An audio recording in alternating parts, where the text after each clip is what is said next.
natural, pero no me la van a creer, ¿verdad?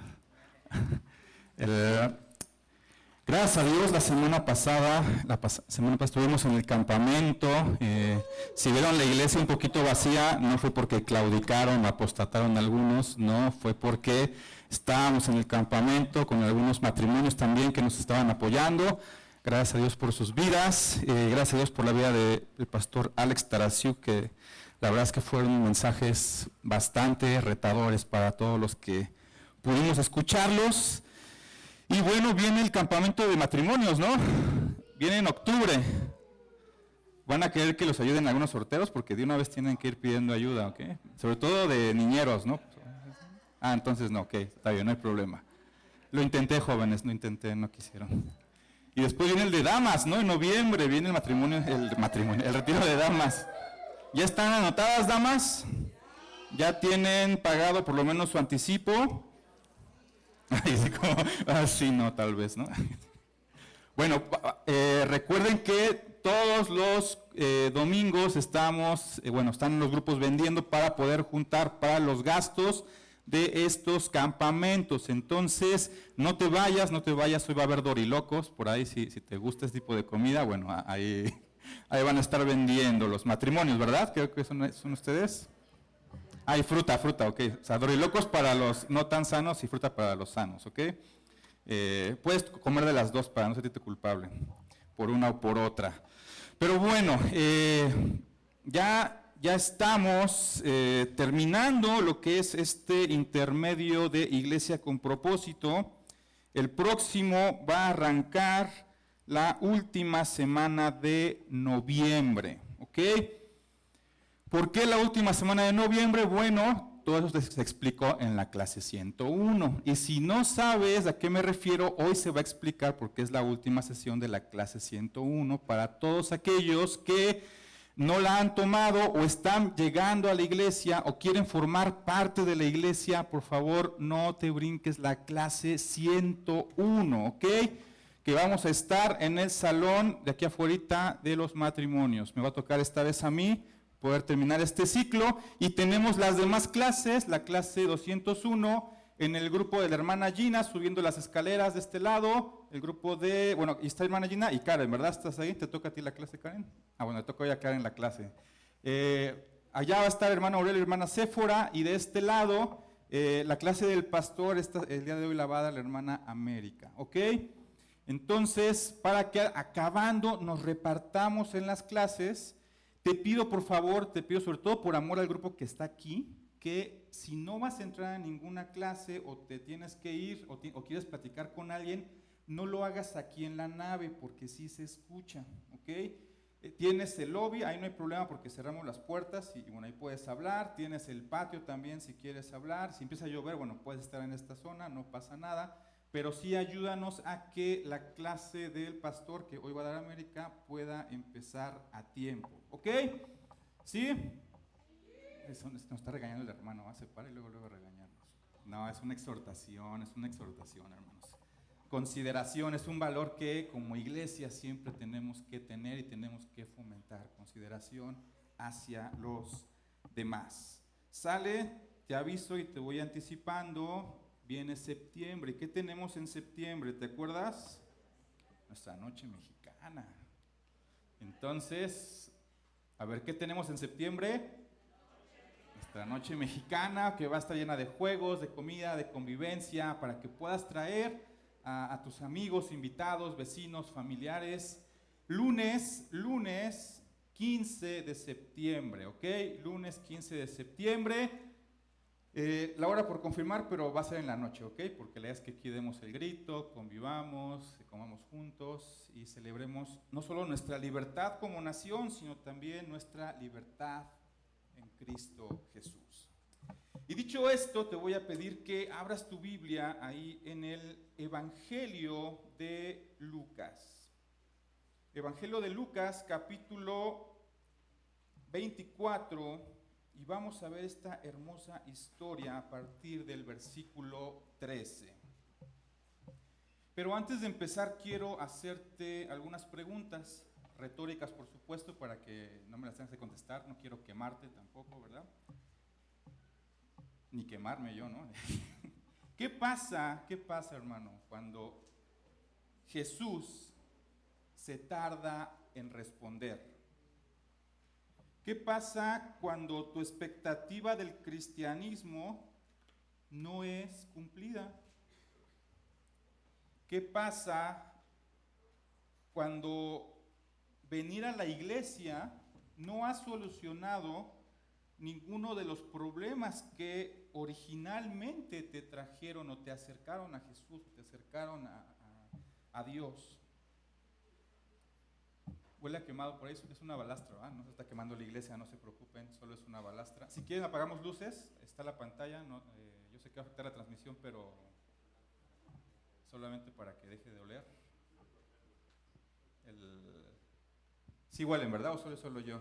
Sí, es la balastra, ¿ok? No se preocupen, no pasa nada, no se va a incendiar la iglesia, ¿ok? No pasa nada. Sí están todas las ventanas abiertas. Si podemos poner más ventiladores, hermanos, para sacar el olor, será buenísimo. Los que están arriba. Bueno, sigamos, ¿ok? Entonces, ¿qué pasa cuando Jesús no cumple tu expectativa? Si hoy te identificas como cristiano, estoy seguro que hubo algún momento clave en tu vida, alguna necesidad muy fuerte que te llevó de una u otra manera a acercarte a la iglesia. Tal vez la partida de un ser querido, tal vez una crisis familiar, o una conciencia de falta de propósito, donde de repente estabas caminando y te llega este sentimiento de que ¿qué hago aquí en la tierra? No necesariamente este momento que te acerca a Dios tiene que ser algo negativo. También puede ser positivo. Por ejemplo, te tocó presenciar algún milagro de Dios que desafió tu lógica y eso te acercó a la iglesia. Un momento de reflexión intenso donde dijiste, creo en Dios, necesito a Dios. O simplemente encontraste sentido en las palabras de este libro por sobre todas las palabras de cualquier otra religión. Lo cierto es que de una u otra manera hoy te encuentras en este lugar y ya han pasado algunos años, ¿no? ¿Cuántos tienen más de un año en la iglesia? En esta iglesia. ¿Cuántos tienen más de un año? Entonces, o sea que hay que tiene menos. ¿Quién tiene 6 meses en la iglesia? No, ya casi nadie, ¿verdad? Bueno, ahora si pusiera, ¿quién tiene más de 5 años de cristiano, aunque no sea en esta iglesia? O sea, ya tienes un camino recorrido.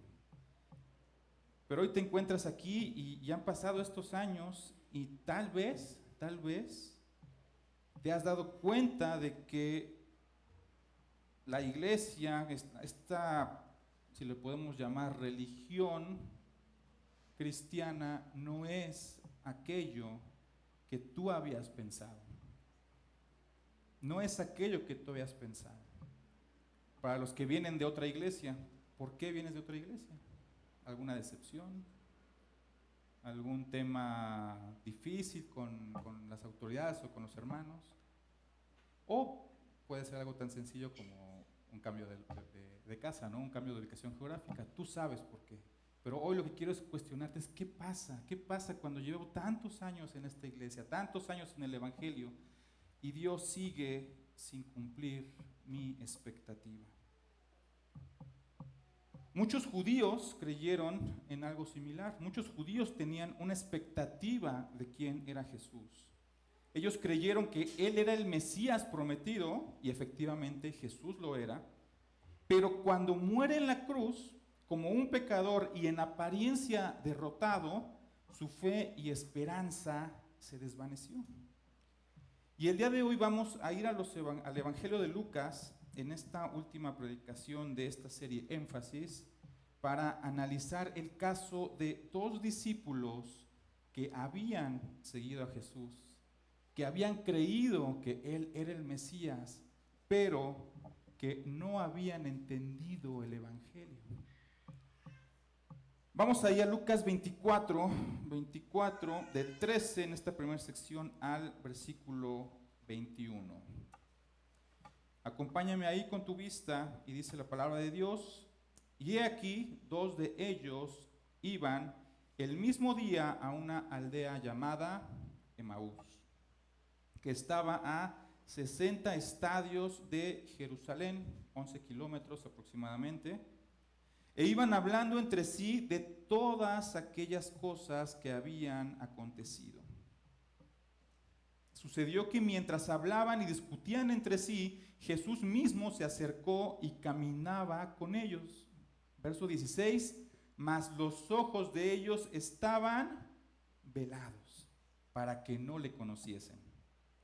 Y les dijo: ¿qué pláticas son estas que tenéis entre vosotros mientras camináis? ¿Y por qué estáis tristes? Respondiendo uno de ellos, que se llamaba Cleofas, le dijo: ¿eres tú el único forastero en Jerusalén que no ha sabido las cosas que en ella han acontecido en estos días?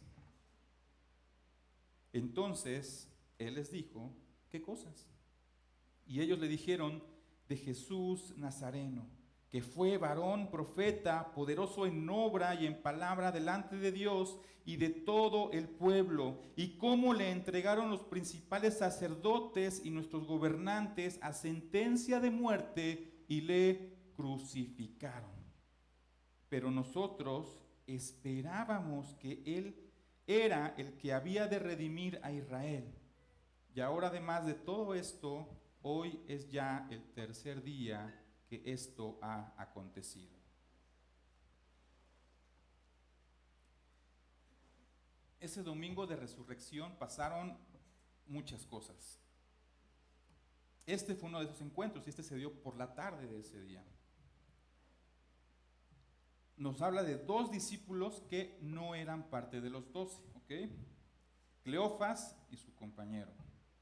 Ellos se alejaban de Jerusalén, estaban dejando Jerusalén y yendo hacia esta aldea a 11 kilómetros de distancia.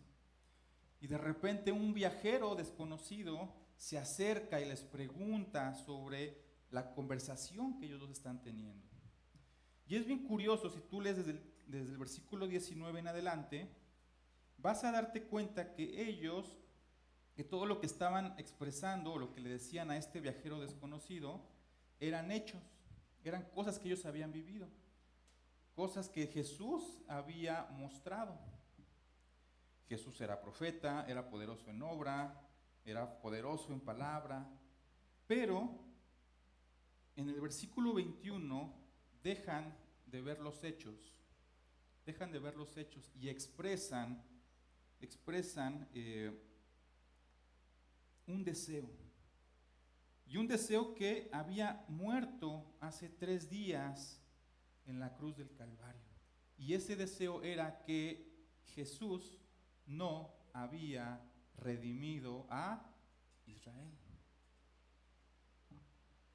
Jesús no había redimido a Israel. Esta era la expectativa de estos dos discípulos. Mira, redención es una palabra común que usamos los cristianos, que cantamos en varios himnos, varios coritos, pero que a veces no entendemos bien lo que significa esta palabra. Redención es el acto mediante el cual una persona es liberada de una condición negativa como la esclavitud o el sufrimiento o una deuda. En un sentido general, redimir implica rescatar, liberar o pagar un precio para obtener la libertad de alguien o aliviarlo de una carga. Es un término que puede aplicarse tanto a contextos sociales como personales, éticos o espirituales. Te voy a dar un ejemplo del cual no me enorgullezco, ¿no? Hace algunos años yo tenía mi deuda con el banco, estaba en Puebla, y pues era una deuda que no podía pagar, ¿no? Ya pasa cartera vencida, reducen ahí el monto a pagar, y como yo estaba en Puebla y tenía la dirección de la casa, ¿a quién crees que le llegaban las notificaciones? A mis papás, ¿no? Y entonces en una ocasión me dice mi madre: yo te doy el dinero para que acabes con esa deuda, ¿no? Y en mi orgullo dije: no, ¿cómo no? O sea, ya soy un hombre de hogar, ¿no? Ya tengo que poder pero no pude. Y entonces tuve que aceptar esa ofrenda de mi madre y pude liquidar esta deuda. Entonces podemos decir que mi madre me redimió de esa deuda, ¿sí? Claro, no le llamamos redimir en estos días, ¿no? Pero esa es la idea. Esa es la idea. Alguien que compra algo, que te da esa libertad, no gratis, porque a él le cuesta. Y en este caso sabemos que nuestra libertad fue comprada a precio de sangre. ¿Por quién? Por nuestro Señor Jesús. Ahora bien, para un judío del primer siglo, esta redención o esta liberación implicaba 4 cosas específicas. La primera cosa que un judío entendía en esta liberación que el Mesías debería de traer al pueblo de Israel era liberarlo del yugo opresor de la nación que los estaba oprimiendo. En este caso, ¿quién era el imperio que estaba dominando Israel? El imperio romano. Y entonces, ¿qué es lo que esperaba Israel del Mesías? Pues que eliminara al imperio romano, que los librara de su yugo. ¿Qué es lo que también esperaban en esta redención? Que restaurara la gloria del reino davídico. Es decir, no solo quito al imperio romano el Mesías, sino que también instauro un reino de Israel con la grandeza que hubo en los tiempos de David. ¿Y pasó eso? Pues no pasó eso. Una tercera cosa que esperaban en esta redención estos discípulos era que el Mesías purificara al pueblo y renovara el pacto. Es decir, que se restaurara la fidelidad a la ley y a renovar el pacto con Dios que tenían como pueblo. El Mesías sería visto como un agente de justicia divina, trayendo arrepentimiento y reconciliación. Pero solo se veía odio y rechazo del pueblo a Jesús. Y por último, en esta redención esperaban que se cumplieran las promesas escatológicas de Dios.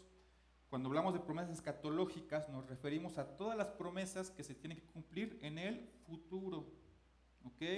Por ejemplo, inspirados o basados en textos proféticos de Isaías, Daniel y Ezequiel, muchos judíos esperaban una redención final que incluyera la resurrección de los muertos.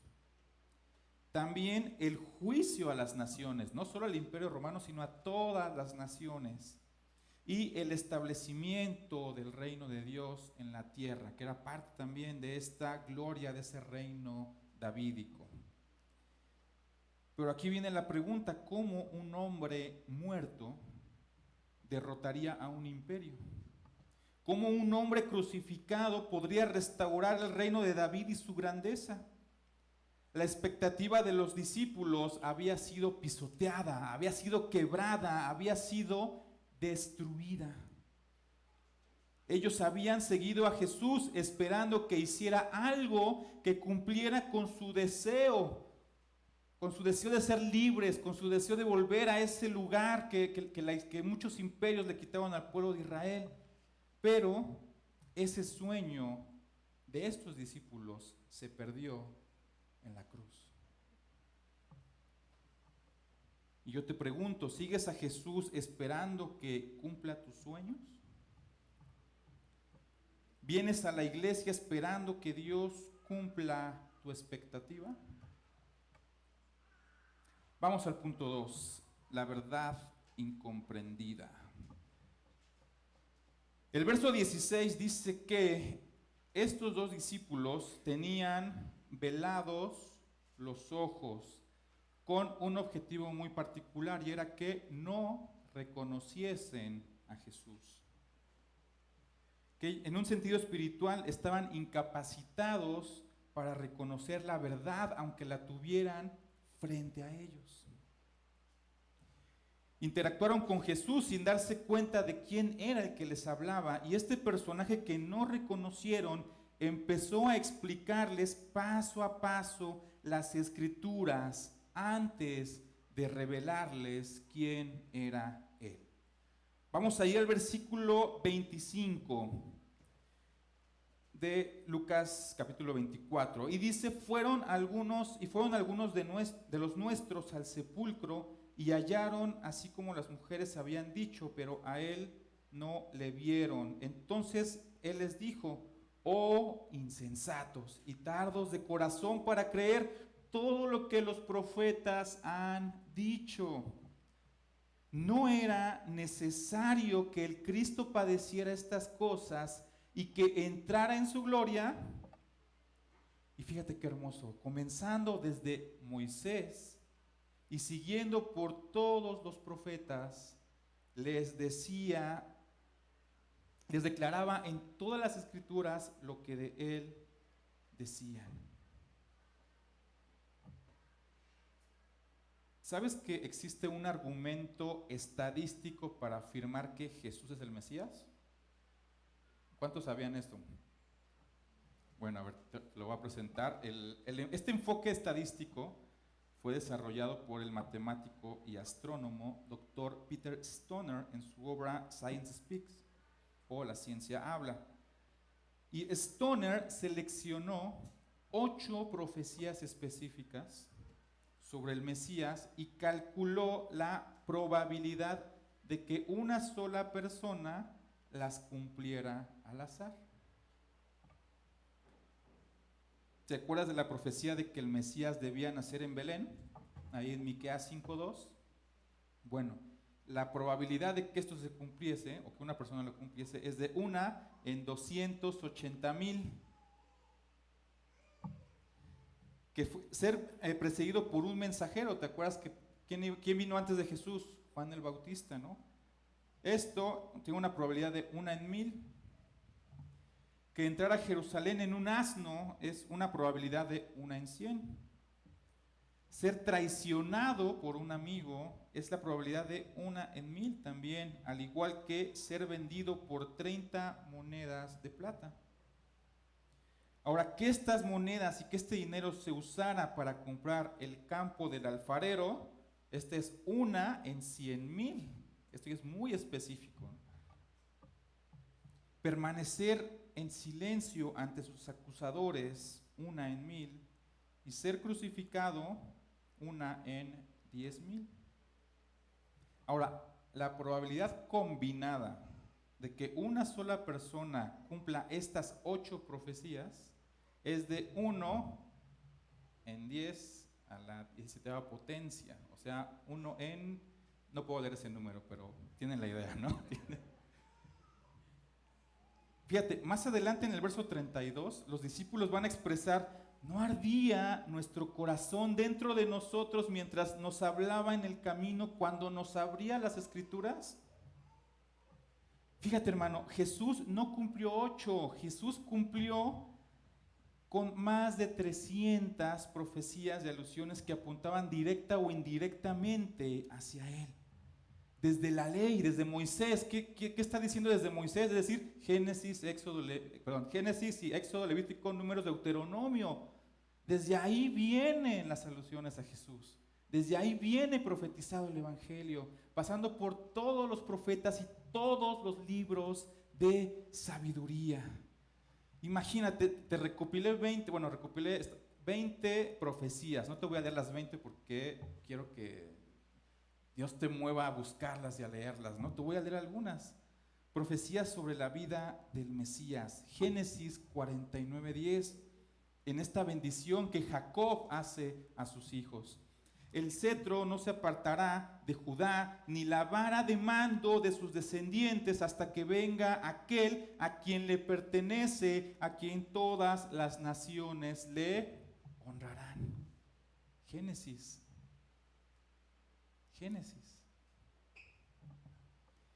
Isaías 9:6-7. Porque un niño nos es nacido, un hijo nos es dado, y la soberanía reposará sobre sus hombros, y se llamará su nombre admirable, consejero, Dios poderoso, Padre eterno, príncipe de paz. El aumento de su soberanía y de la paz no tendrán fin sobre el trono de David y sobre su reino, para afianzarlo y sostenerlo con el derecho y la justicia desde entonces y para siempre. El celo del Señor de los ejércitos hará esto. Profecía sobre la muerte del Mesías. Salmo 69, 21. Y por comida me dieron hiel, y para mi sed me dieron a beber vinagre. Qué específico. Isaías 56. Ofrecí mi espalda a los que me herían y mis mejillas a los que me arrancaban la barba. No escondí mi rostro de injurias. Jesús Dios a través de la Biblia había profetizado cómo iba a ser su muerte y las características que iba a pasar en ese tormento.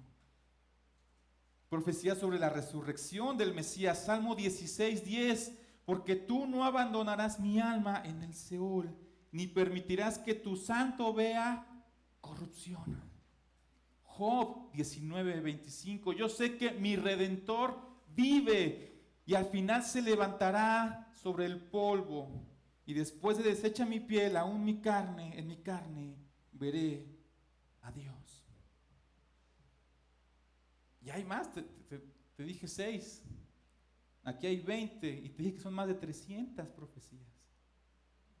Hermano, ¿no ardió tu corazón al escuchar estas palabras de la Escritura?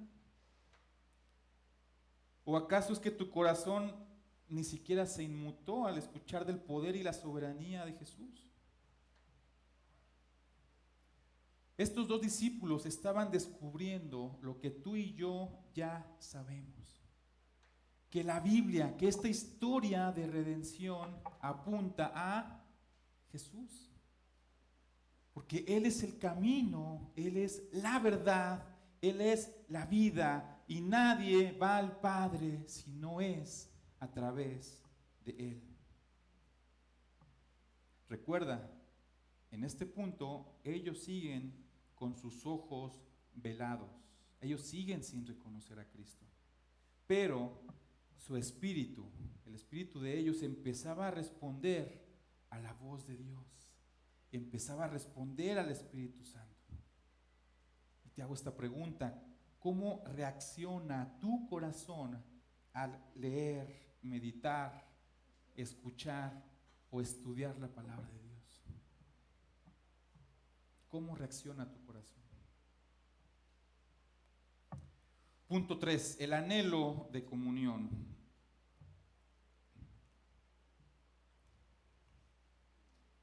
Este hombre que se había acercado a ellos había encendido sus corazones y aparentemente estaba por dejarlos. Vamos a ver qué dice la Escritura a partir del versículo 28. Dice que llegaron a la aldea donde iban y él hizo como que iba más lejos. Mas ellos le obligaron a quedarse diciendo: quédate con nosotros porque se hace tarde y el día ya ha declinado. Entró pues a quedarse con ellos. Y aconteció que estando sentado con ellos a la mesa, tomó el pan y lo bendijo, lo partió y les dio. Entonces les fueron abiertos los ojos y le reconocieron, mas él se desapareció de su vista. Se había encendido un deseo de querer más de las Escrituras, de querer aprender más. Y este deseo se demuestra, ¿sabes cómo? A través de la comunión.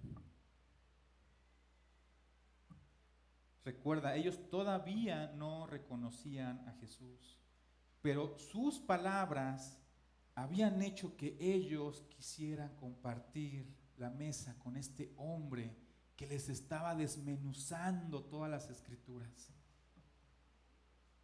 Mira, para ti, para mí, compartir una comida puede ser algo ocasional y limitado. Pero para estos personajes, compartir una comida era comunión, era pacto y santificación. Para ti, para mí, en nuestra cultura, no tiene un gran significado espiritual. Pero para ellos en esa cultura era algo sumamente espiritual y de reverencia compartir el pan juntos.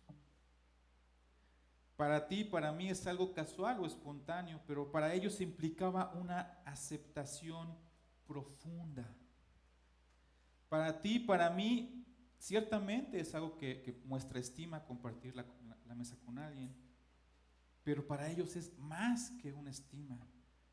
Es un reconocimiento de pertenencia, es un reconocimiento de alianza, de bendición, que implica honrar y obedecer a Dios. Implica querer conocer más de la persona con la que comparto, no solo pasar un buen rato juntos. Por eso es que Jesús le dice a la iglesia ahí en Apocalipsis, a la Odisea: yo estoy a la puerta y llamo, y si alguien oye mi voz y abre la puerta, entraré a él y cenaré con él y él conmigo. Porque Jesús quiere tener esa comunión contigo. Pero tú también tienes que querer tener esa comunión con Jesús. Es una relación que va en ambos sentidos. Fue el acto íntimo de compartir el pan que fue después del acto íntimo de compartir el pan que sus ojos fueron abiertos. Es decir, que la comunión precedió a la revelación. ¿Cómo es tu comunión con Jesús? ¿Lo haces diario? ¿Lo haces cada semana, cada mes? ¿O te conformas con escuchar predicaciones por internet? ¿O verdaderamente te sientas a leer, a meditar las Escrituras? ¿Te conformas con comida digerida y procesada? ¿O te gusta la carne espiritual? Punto 4, levantándose a Jerusalén. En el momento en que Jesús bendice el pan, por fin es reconocido por estos dos discípulos, por Cleofas y por su compañero. Y siempre me preguntaba, ¿por qué Jesús, justo cuando lo reconocen, desaparece de su vista, ¿no? ¿Cuál sería el sentido de esto? ¿Por qué es que Jesús hace esto? En el Antiguo Testamento, cuando alguna persona reconocía que estaba en la presencia de Dios o del ángel de Jehová, la reacción inmediata era la de postrarse y adorar. Tú vas a Génesis 18, cuando Abraham reconoce a estos tres viajeros, reconoce a la Trinidad aquí, en esta escena, y dice que se postra, adora. También cuando Agar está huyendo de Sara en el desierto, dice que reconoce al ángel de Jehová. ¿Y qué hace Agar? Se postra, adora. Moisés, ante la zarza ardiente, reconoce la presencia de Dios. ¿Y qué hace Moisés? Se postra, adora. Josué, antes de la batalla de Jericó, reconoce al comandante de los ejércitos de Jehová. ¿Y qué hace? Se postra y adora. Gedeón, cuando reconoce al ángel de Jehová, incluso le quiere hacer un sacrificio. ¿Y sabes qué? Ejemplos de estos hay muchísimos en las Escrituras. Y si bien la adoración significa literalmente postrarse en tierra, sabemos que también implica un acto de obediencia, sumisión y respuesta a la autoridad divina. Yo estoy seguro de que si Jesús hubiera permanecido con ellos, ahora sabiendo que la imagen de Dios invisible, el ángel de Jehová, el creador, el sustentador del universo, estaba teniendo comunión con ellos, ¿qué crees que hubieran hecho los discípulos? Postrarse y adorar. Y hubieran hecho lo correcto. Cuando uno se postra ante Dios en el Nuevo Testamento y en el Antiguo Testamento, lo que sigue, que es parte de esta misma adoración, es escuchar y obedecer. Después de adorar a estos tres personajes, Abraham tuvo que esperar ese año completo a la orden que los ángeles le dieron del nacimiento de Isaac. Antes no lo había hecho. 11 años antes él había querido ayudarle a Dios con Agar y tuvo a Ismael. Pero en esta ocasión se sentó y esperó pacientemente la orden de estos tres seres.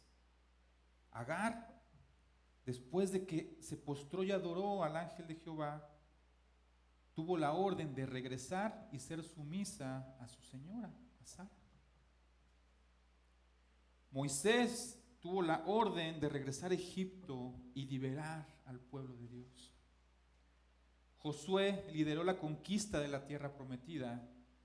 Gedeón libró a Israel de los madianitas. Y los ejemplos van a seguir.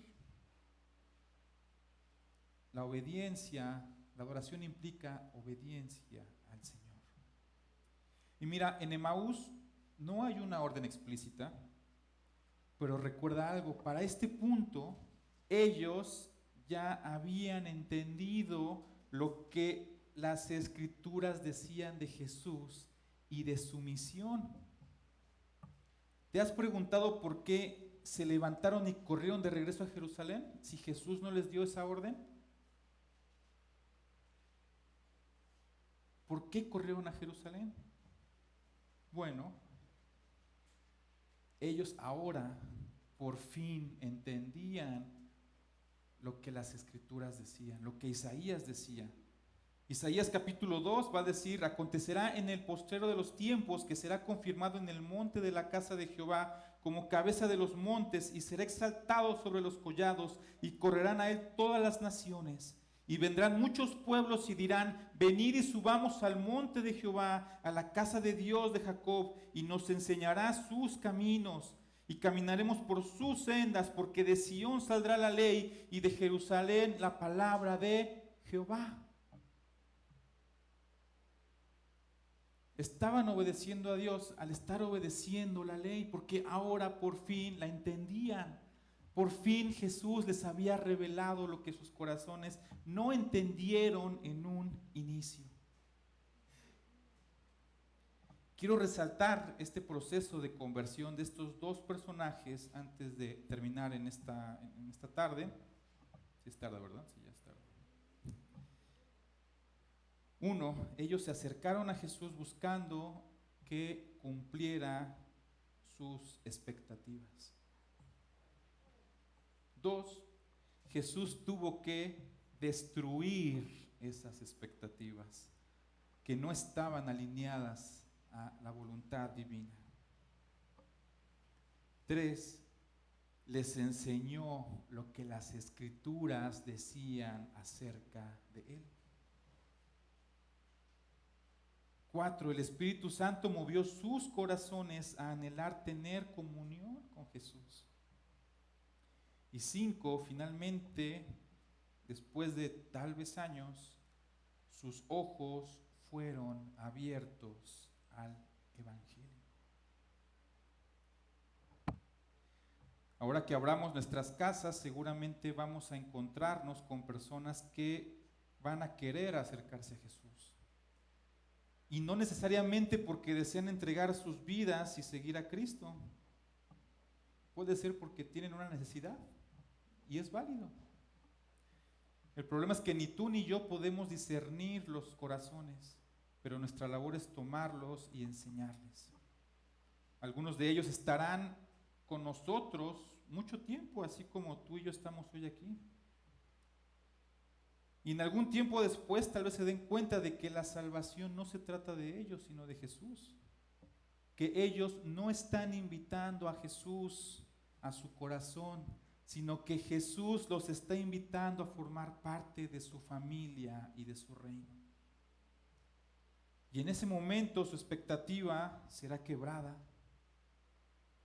Y tendrán dos opciones: reconocer que han vivido un cristianismo falso, una religión falsa, y creer finalmente en el verdadero Jesús, o decepcionarse y alejarse de Cristo y de su iglesia. ¿Qué te quiero decir con esto? Yo pasé por un proceso similar. Niño de iglesia, buen testimonio. Muchos de ustedes estuvieron en mi boda, imagínense, ¿no? Y yo estaba construyendo mi vida en una religión cristiana.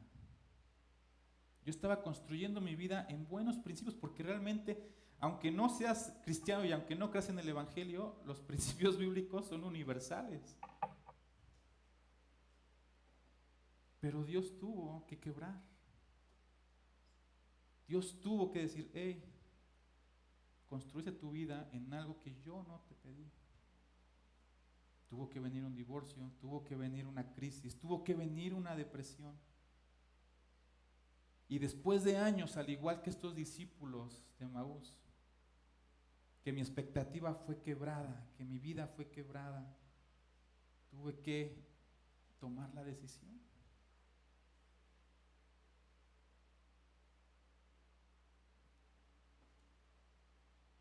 Mi madre, yo sé que me ama mucho, me manda predicaciones para escuchar.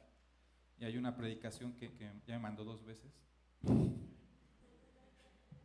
Es del pastor John MacArthur, que en paz descanse ya, que habla de cómo Dios va a restablecer aquello que perdiste. Te voy a ser honesto, y si está mi madre por acá, quiero sincerarme con ella, no la voy a escuchar. ¿Por qué no la voy a escuchar? Porque Dios no me debe nada. Si yo estoy esperando que Dios restaure lo que perdí, estoy volviendo a poner mi expectativa por encima de lo que Dios quiere. Dios no me debe nada. Yo le debo a Él todo. Y yo espero que tú entiendas lo mismo. Dios no te debe nada. No tiene por qué cumplir tus expectativas. ¿Qué va a pasar el día que no las cumpla?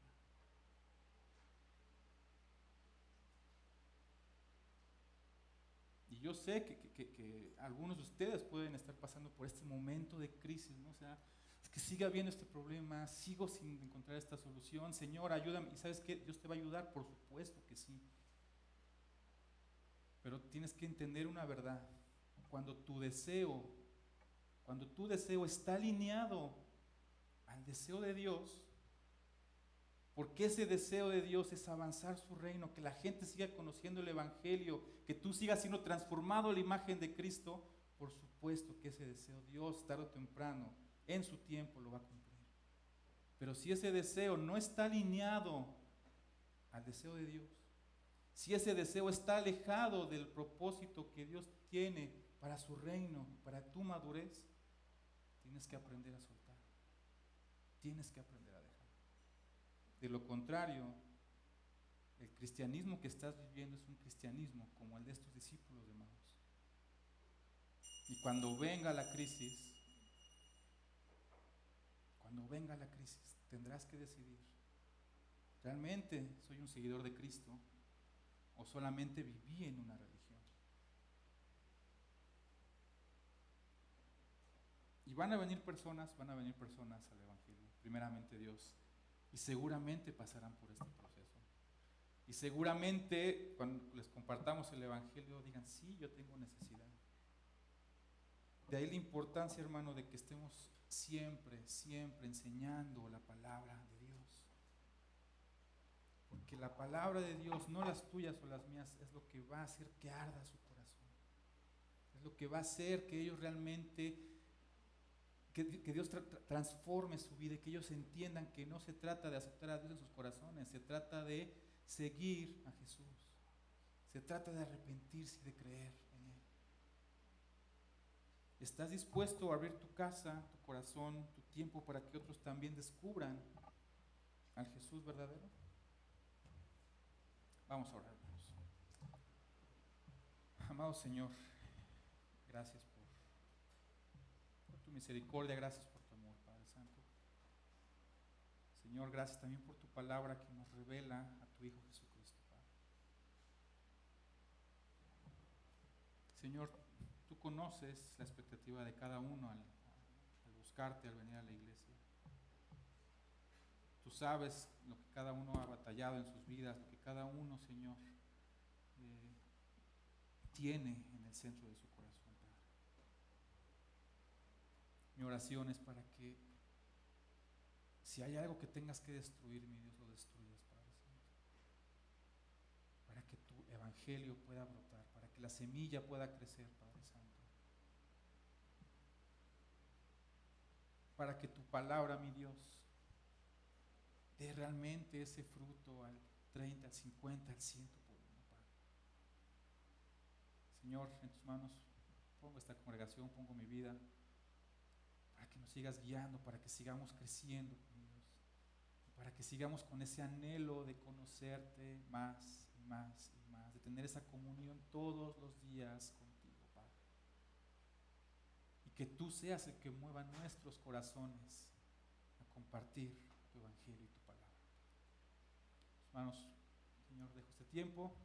Bendito y alabado seas, mi Dios. En el nombre de Cristo Jesús. Amén. Amén. Y bueno, antes de dejar el púlpito para lo siguiente, ¿te acuerdas que hace 15 días te lancé un reto?